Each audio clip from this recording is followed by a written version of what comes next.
Customer anda adalah merupakan supplier company anda, jadi boleh buat kontra. Saya Atirah dari Niagawan. Saya akan tunjukkan contoh berdasarkan ilustrasi ini.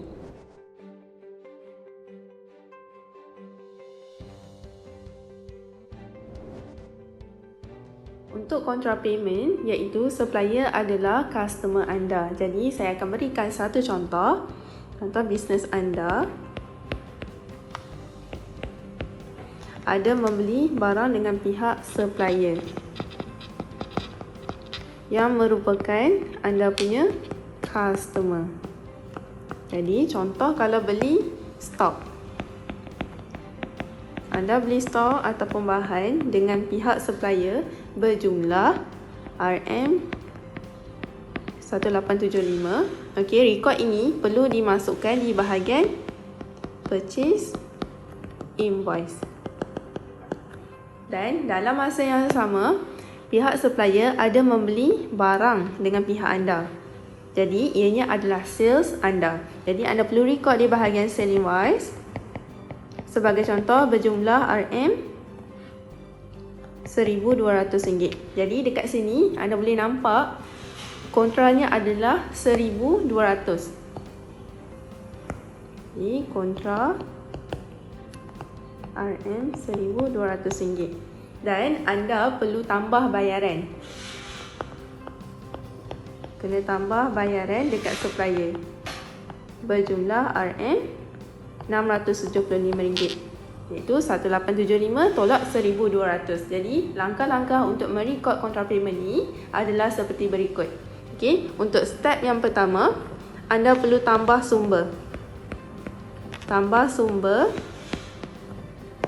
di bahagian setting, kemudian bank/cash, kena pilih kontra, kena tambah kepada kontra payment. Step yang kedua, anda perlu rekodkan belian stok di bahagian purchase invoice ataupun belian bahan, dan jika sales, kena rekod di bahagian sale invoice berapa belian. Seterusnya adalah kena rekodkan bayaran kontra. Bayaran kontra sebanyak RM1,200. Dan payment method iaitu bank/cash, kena pilih kontra payment. Yang keempat adalah kena tambah bayaran. Kena masukkan bayaran mengikut kepada situasi. Macam situasi sebegini, anda perlu tambah bayaran kepada supplier sebanyak RM675. Jadi dekat sini, anda perlu tambah bayaran dekat bahagian purchase invoice sebanyak RM675. Ini adalah cara macam mana nak rekodkan ke dalam sistem. Jom saya tunjukkan di dalam demo dalam sistem. Untuk step yang pertama, kontra payment, anda perlu tambahkan sumber kontra, iaitu di bahagian setting, klik ikon user, kemudian klik bank or cash dan klik button new untuk kita tambahkan sumber kontra payment. Kemudian klik button save. Kemudian step yang kedua, anda perlu rekodkan.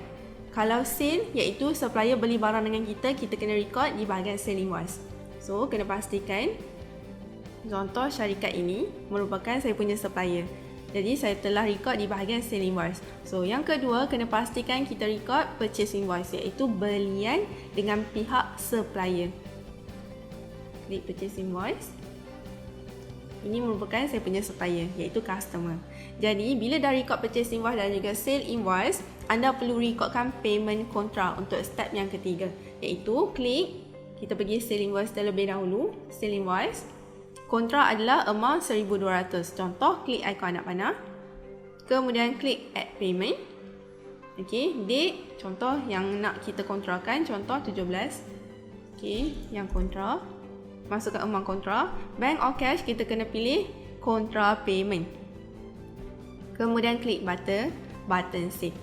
Seterusnya, kita kena pergi dekat purchase invoice, masukkan payment, kontra. So, klik pada ikon anak panah, klik add payment, masukkan pada tarikh yang sama.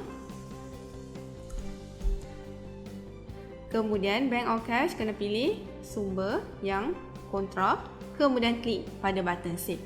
Seterusnya, bila kita dah tengok perbezaan sale invoice dengan purchase invoice, yang mana yang perlu tambah duit. Jadi kalau kita tengok kat sini adalah purchase invoice berstatus partial, jadi kita kena tambah duit. Selesaikan dengan klik pada add payment. Okey, masukkan payment macam biasa. So contoh kita bayar pada 22 hari bulan, bayar baki menggunakan sumber bank. Kita bayar baki tu, bayar baki lebihan. So klik pada button save. Selesai untuk cara nak rekodkan kontra payment, iaitu supplier merupakan anda punya customer. Sekian sahaja video tutorial kali ini dan saya harap video ini dapat membantu anda. Terima kasih.